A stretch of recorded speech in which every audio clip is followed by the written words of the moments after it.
वींदुसि तोखे सुणा हितां मां सरियाम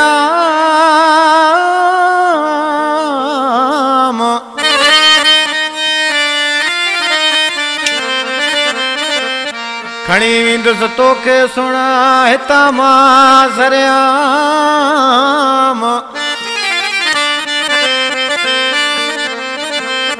वो असीं आहियूं अॻई बदनाम दिलबर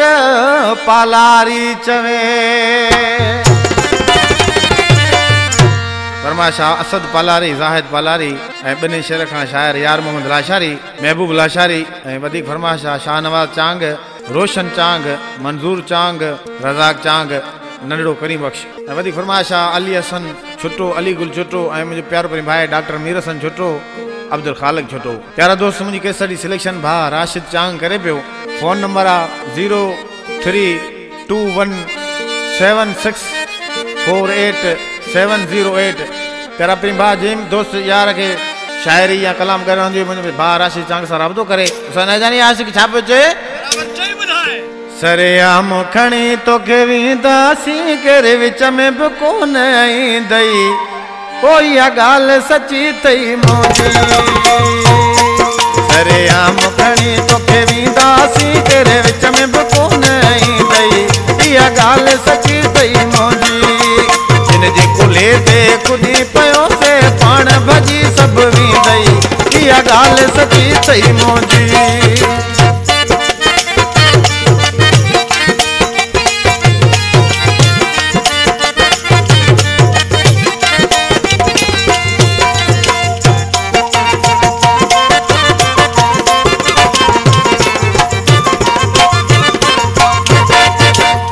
सजे तो पिटाई दे किए ते को तू रह दे किए रह दे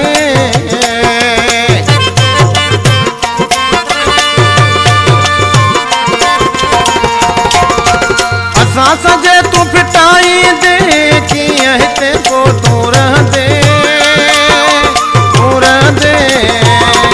अरे हम तोखे तो आऊं चा तू ॾाढो ॾुखियो पियो थींदे इहा ॻाल्हि सची तई मोजी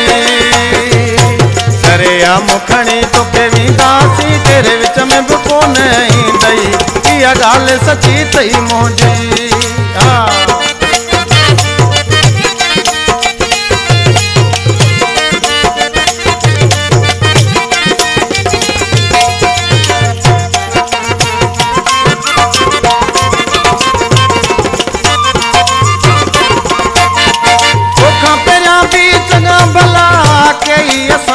घोट छजा घोट छजा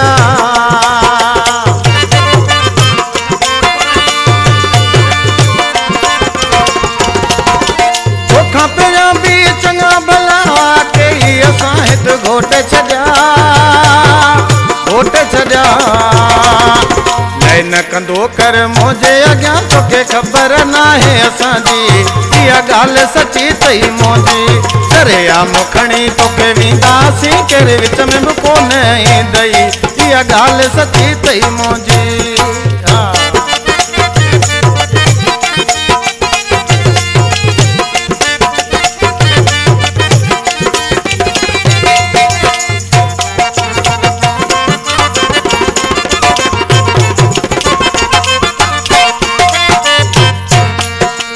राशिद सां न ॻाल्हाई दे ॻोल्हियो कोन तूं लभंदे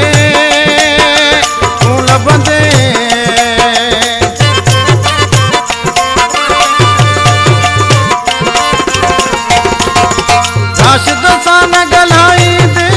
ॻोल्हियो कोन तूं लभंदे पीर शहर में चांग चवे तोखे ख़बर पइजी वेंदे इहा ॻाल्हि सची तई मोजी